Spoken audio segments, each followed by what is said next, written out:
Christopher en John Achenbach boeke reeds vir baie jare in God se wingerd en het veral diep spore in Afrika getrap. Die Here het 6 kosbare kinders en 8 kleinkinders aan hulle toevertrou op 'n lewensreis wat hulle onder andere deur Europa, Mosambiek en Zambië geneem het. Vandag gesels John met ons oor die waarde van die geheel. Almal van ons het 'n hele versameling unieke herinneringe. Een van my kosbaarstes sluit 'n prentjie in van ons gesin rondom die kombuistafel, elkeen op 'n vaste plekkie. Aandetes is altyd afgesluit met boekevat, waar tydens ons saam gesing, gelees en gebid het. Die ouderdom van die kinders het bepaal of die verhale uit die geliefde kinderbybel met sy bekende prentjies uit dagboeke of die Bybel sou wees. Die standvastige element was egter altyd pappa se mooi diep stem en opregte gebed. Ons ouers was afstammelinge uit families met ryke geskiedenis van toegewyde gelowiges. Die dissipline van ons woordstudie was dus 'n uitvloeisel van hul persoonlike verhoudings met die Vader. Die begeerte was dat sy lig die pad sou aandui en sy woord die dag se brood sou wees. Terugskouend sien ek hierdie erfenis soos 'n goue draad van verbondsgenade oor geslagte. Ek moes en wou egter my eie ontdekking en vennootskap maak en het vasberade begin Bybel lees.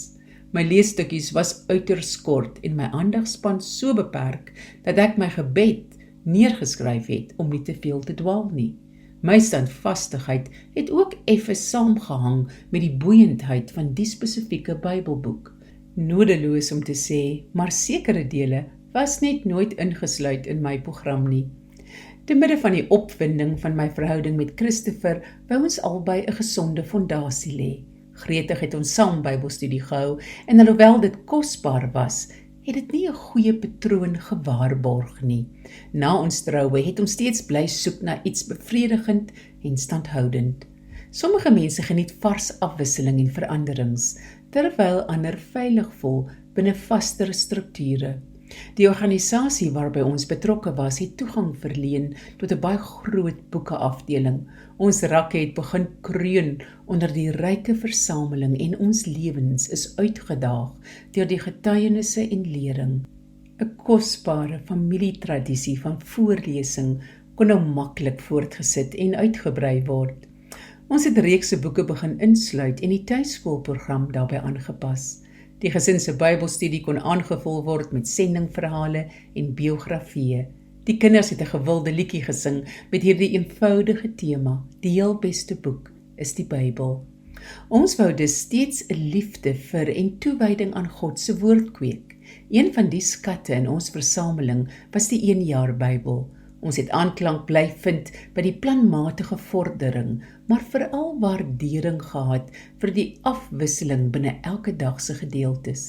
Die heerlike balans en bevestiging van temas wat mens so deurlopend ontdek, was opwindend. God se karakter, sy verbondstrou oor geslagte en eeue, bemoedig elke leser. Die skrif sluit egter ook skokkende verslae van sonde en afvalligheid in. Die eerlike getuienis van die geskiedenis is opvallend en terselfdertyd gee dit hoop.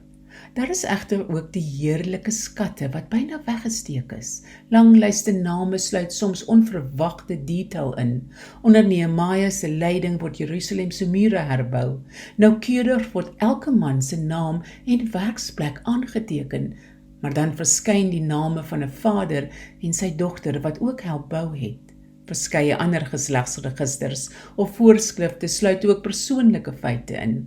God stel beslis belang in individue en gee noukeurig aandag aan fyn besonderhede.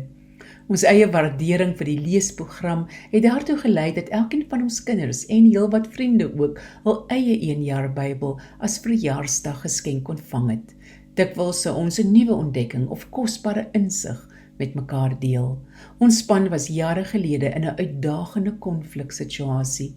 'n Gewaardeerde vriend het kom help en optree as tussenganger.